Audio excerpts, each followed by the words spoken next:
বাংলাদেশের সঙ্গে ভারতের সম্পর্কে টানাপোড়েন চলছে শেখ হাসিনা সরকারের পতনের পর থেকে। তখন থেকে মিথ্যা প্রোপাগান্ডা, উগ্র বক্তব্য, সাম্প্রদায়িক উস্কানি, মিথ্যা তথ্যে ভরা প্রতিবেদন পরিবেশন করে আসছে ভারতীয় কিছু গণমাধ্যম। সম্প্রতি বাংলাদেশ সেনাবাহিনী নিয়েও ভারতীয় কিছু গণমাধ্যম মিথ্যা প্রতিবেদন প্রকাশ করেছে। এসব মিথ্যা প্রতিবেদনের জবাব দিয়েছে প্রতিরক্ষা মন্ত্রণালয়ের আন্তঃবাহিনী জনসংযোগ পরিদপ্তর। মঙ্গলবার আইএসপিআর এর সহকারী পরিচালক রাশিদুল আলম খানের সই করা এক প্রতিবাদ পত্রের মাধ্যমে মিথ্যা প্রতিবেদনের প্রতিক্রিয়া জানানো হয়।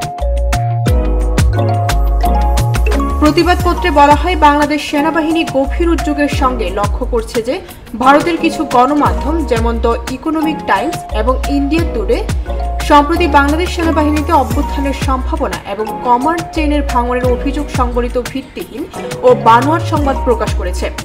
এসব প্রতিবেদন সম্পূর্ণ মিথ্যা এবং সুপরিকল্পিত অপপ্রচার, যা বাংলাদেশের স্থিতিশীলতা ও সশস্ত্র বাহিনীর সুনাম ক্ষুণ্ণ করার অপপ্রয়াস বলে প্রতীয়মান হচ্ছে।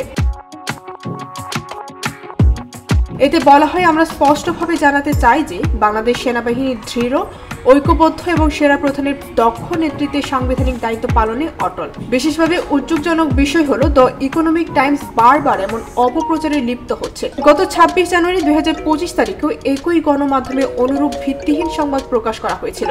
বারবার এমন মিথ্যা সংবাদ প্রচারের ঘটনা সংশ্লিষ্ট গণমাধ্যমগুলোর উদ্দেশ্য ও বিশ্বাসযোগ্যতা সম্পর্কে গুরুতর প্রশ্ন সৃষ্টি করে।